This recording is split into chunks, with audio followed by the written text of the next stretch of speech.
Saya tanya, nanti kalau sudah punya anak, terpaksa harus merantau untuk kebutuhan, yang merantau Anda atau istri? Jawabannya sambil ketawa, ya mungkin istri saya Pak. Tah, ngaku sejak Anda belum jadi suami aja udah ketahuan gitu. Jadi para calon istri hati-hati ya. Saya ingin cerita tentang pengalaman tadi follow up. Sangat menarik. Ini bukan follow up kepada si prospek undangan, tapi justru si prospek ini ingin saya untuk ngobrol sama keluarganya agar dapat restu. Saya kasih tanda kutip karena sebenarnya dalam pikiran saya restu Allah gitu yang dibutuhkan. Karena keluarga itu biasanya salah paham karena kan tidak dapat info seperti yang kita dapatkan ya. Oke, saya Bu Jamilah dan Mbak Kiki bertemu dengan orang tuanya, tetapi akhirnya kita ngobrolnya sama kakaknya Mbak Kiki, namanya Mas Kinjar. Mereka ada di sebuah pedesaan di daerah Sulawesi. Menarik sekali. Mas Kinjar, kakaknya Mbak Kiki, ini dulu juga seorang perantau, tapi merantau ke Kalimantan dan sekarang ada di rumah menjaga keluarga bapak dan ibunya. Nah, yang merantau adalah Mbak Kiki, masih gadis belum menikah dan baru sekitar 2 tahun merantau untuk pertama kali dalam hidupnya. Seperti biasa, saya tidak langsung ngomong tentang perusahaannya, tetapi tentang alasan kenapa kita jalankan usaha ini, terutama buat para perantau. Berarti Mbak Kiki ini menjadi tulang punggung keluarga saat ini dengan merantau ke Saudi. Saya tanya sama Mas Kinjar, tahukah Anda berapa lama seseorang akan jadi TKW? Menurut Anda berapa lama?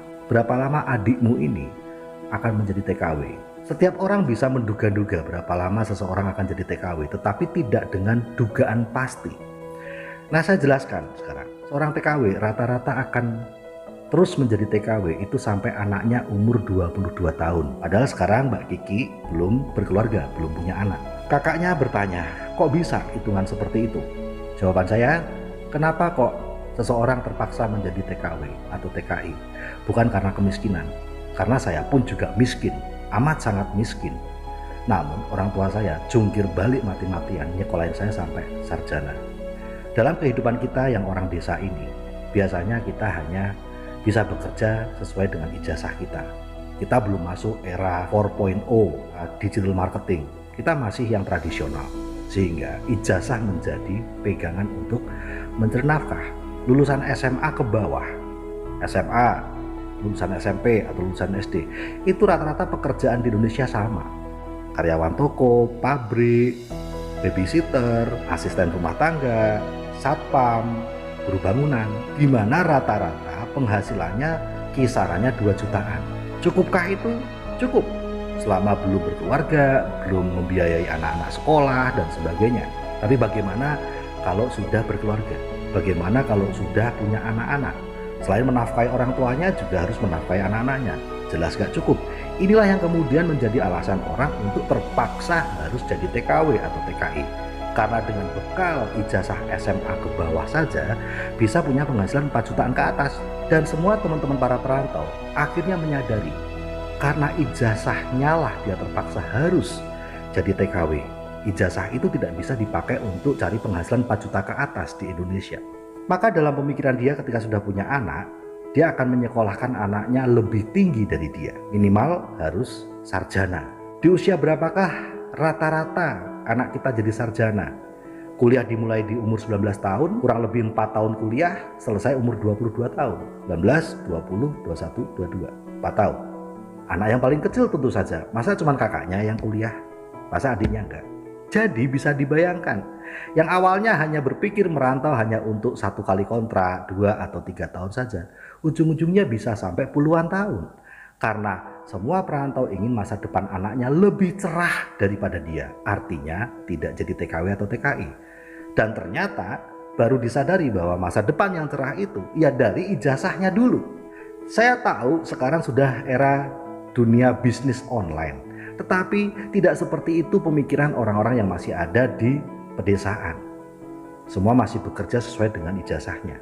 Lalu saya bilang kepada kakaknya ini, Mas Kijar, jadi kamu bisa bayangin gak Mas Kijar, adikmu ini, si Mbak Kiki ini, sekarang dia masih single. Itu seperti kalau argo belum dihitung argonya, argo umur. Nanti dia akan diminta untuk pulang hanya untuk nikah. Tapi setelah dia menikah, ya tidak punya penghasilan yang cukup buat anak-anaknya. Keluarga dengan punya anak-anak, penghasilan minimal harus 4 juta, itu sudah kembang kempis. Dan salah satu terpaksa harus merantau. Siapa itu kira-kira yang merantau? Suaminya atau Mbak Kiki? Saya kasih tahu ya, selama yang saya amati bekerja sama dengan para perantau, kalau laki-laki itu sudah punya anak, udah males merantau. Kecuali dia merantau sebelum punya anak. Tetapi ketika dia sudah di Indonesia, terus menikah dan punya anak, udah males merantau. Sehingga biasanya kalau terpaksa harus ada yang merantau, ya istrinya. Sehingga adikmu lah yang harus merantau. Terpaksa.